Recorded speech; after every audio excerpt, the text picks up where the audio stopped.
আসসালামু আলাইকুম। আমি doctor Naimul Kibria, BHMS Bangladesh homeopathy medical college, DHMS রোকেয়ান ইসলাম হোমিওপ্যাথি মেডিকেল কলেজ। আমরা আজকে বলবো অনিদ্রা নিয়ে, অনিদ্রার সমস্যাগুলো নিয়ে। আমরা অনিদ্রা নিয়ে বলার মূল উদ্দেশ্য হচ্ছে আমরা অন্ডকোষ নিয়ে আজকে ভিডিও দেওয়ার কথা, কিন্তু আমরা অন্ডকোষের ভিডিও অনিদ্রা দেওয়ার পরে বলবো, অনিদ্রার ব্যাপারগুলো বলার পরে বলবো। কারণ হচ্ছে আমাদের এক শুভাকাঙ্ক্ষী উনি অনিদ্রা নিয়ে জানতে চাইছে, যার কারণে আমরা মধ্যখানেই অনিদ্রাটা বলবো। অনিদ্রা নিয়ে আমাদের অনেকগুলো ভিডিও হইতে পারে ইনশাল্লাহ, আপনারা ধৈর্য সহকারে দেখবেন। এবং সাথে সাথে সাধারণ মানুষের জন্য পরামর্শ থাকবে যে আপনারা নিজে নিজে ওষুধগুলো প্রয়োগ করবেন না, অবশ্যই ডাক্তারের পরামর্শে ওষুধ প্রয়োগ করতে হবে। এই পর্যায়ে আমরা প্রথম বলবো অনিদ্রা, যাদের অনিদ্রার কারণে এই অনিদ্রাটা কোনো চিন্তা ফিকির ফন্দি বিভিন্ন কল্পনার কারণে অনিদ্রার সমস্যা হয়, মানে নিদ্রার সমস্যা হয়।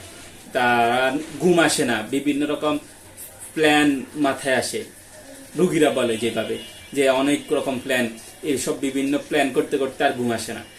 কিন্তু এটা হইতে পারে যে আসলেই তার প্ল্যানগুলো কাজের, অথবা কাজের না, পরবর্তী ভবিষ্যতের এরকম ব্যাপার হইতে পারে। কিন্তু সে প্ল্যান করে, প্ল্যান করতে করতে তার ঘুম আসে না, ঘুম হয় না, ঘুম অনেক দেরিতে আসে। এরকম ব্যক্তিদের জন্য আমরা কোফিয়া কোডার কথা চিন্তা করব। এই কোফিয়া ক্রুডা সবসময় এদের নার্ভগুলা অ্যাক্টিভ থাকে, যার কারণে ব্যাপারটা হয়। এরপরে আমরা বলবো যারা ঘুমের জন্য বিছানায় গড়ায়, এরূপ ওরূপ করে, এই পাশ ওপাশ করে, তারপর এই পাশ ওপাশ করার সাথে সাথে এদের মধ্যে ওই বিভিন্ন জল্পনা কল্পনা মনে আসে, যার কারণে অনিদ্রা আসে না। কিন্তু এরা এই বিছানায় গোড়াগড়ি করে, এদের মধ্যে গোড়াগড়ির ব্যাপারটা আসে, এরা চায় ঘুমাই একটু ঘুমাই। এরকম ব্যাপার হলে আমরা এদের জন্য অ্যামব্রাগ্রেসিয়ার কথা চিন্তা করি। অ্যামব্রাগ্রেসিয়া এখানে মূল ব্যাপারটা হচ্ছে যে আমরা ওই যে ওভারঅল অন্যান্য লক্ষণগুলো আমাদেরকে দেখতে হবে, তখন আমরা সিলেক্ট করতে পারবো যে কোফিয়া ক্রুডা না অ্যামব্রাগ্রেসিয়া নাকি নাক্স ভূমিকা নাকি আর্জেন্টাইন। এগুলা যেমন আমরা দেখি নিদ্রার উপক্রমে হাত পা ঝাঁকুনি দিয়ে উঠে বা চমকে উঠে, নিদ্রা আসতে গেছে এবার একটা ঝাঁকি দিয়ে উঠে, এরকম ব্যাপার হইলে আমরা এদের জন্য কিন্তু আর্জেন্টাইনের কথা চিন্তা করবো। নিদ্রার উপক্রমে এদের শরীরের মধ্যে একটা ঝাঁকুনি দিয়ে উঠে, চমকায় উঠে, সজাগ হয়ে যায়, এরকম ব্যাপার হলে আমরা এদের জন্য আর্জেন্টাইনের কথা চিন্তা করব। আর যারা এমন হয় সর্বদাই ঘুম ঘুম ভাব, মনে হয় একটু ঘুমাইলে ভালো হবে, ঘুম ঘুম ভাব, ঘুমাইতে চায়, কিন্তু এরা যখন শোয় এদের ঘুম হয় না, শুইলে ঘুম চলে যায়। এই যারা শুইলে ঘুম চলে যায় কিন্তু সবসময় ঘুম ঘুম ভাব থাকে, এদের জন্য আমরা নাক্স মক্সেটার কথা চিন্তা করি, নাক্স মক্সেটা। এরপর আমরা বলবো যাদের দিনের বেলায় ঘুম ঘুম ভাব হয় আর রাতে অনিদ্রা হয়, অর্থাৎ সারাদিন যেন ঘুম আসতেছে কিন্তু রাত হলে আর ঘুম আসে না। এই যাদের সারাদিন ঘুম ভাব হয় কিন্তু রাত হলে ঘুম আসে না, এদের জন্য আমরা অ্যাসিড ফস এবং অ্যাবিস নেগ্রা অথবা সালফারের কথাও চিন্তা করি। অ্যাবিস নেগ্রা, সালফার, এদের কথা, অ্যাসিড নাইট, এই মেডিসিনগুলো, এই তিনটা মেডিসিনের কথা বেশিরভাগ চিন্তা করি। এরপর আমরা বলবো যদি বিষয়টা এমন হয় যে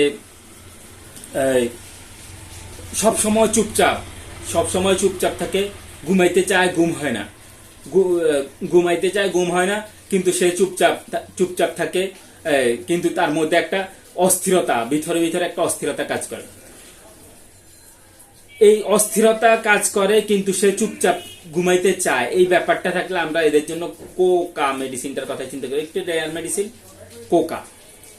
এরপর আমরা বলবো কোকার মধ্যে আরো যে ব্যাপারটা দেখি সেটা হচ্ছে ঘুম আসে কম, কিন্তু ঘুমে ঢুলু বা অবস্থা তার বেশি থাকে, ঘুম আসে না কিন্তু এই পাশ ওপাশ করে, অস্থিরতা বোধ করে, আর বেশিরভাগ এদের মধ্যে একটা ঢুলু মানে জীবাণুভাবটা থাকে, ঘুমের জীবাণুভাবটা থাকে, এদের ঘুম হয় না। এরা ওই যে আমরা আগে যে মেডিসিন গুলা বললাম যে চিন্তা ফন্দি ফিকির, এগুলা ব্যাপার না, এগুলা তার মধ্যে থাকে না, এমনি ব্যাস সে চুপচাপ ঘুমাইতে চায়, তার মধ্যে একটা অস্থিরতা কাজ করে, ঘুম আসে না কিন্তু ঘুমের ভাব থাকে, জীবাণু থাকে, এটা কোকার মধ্যে দেখা যায়।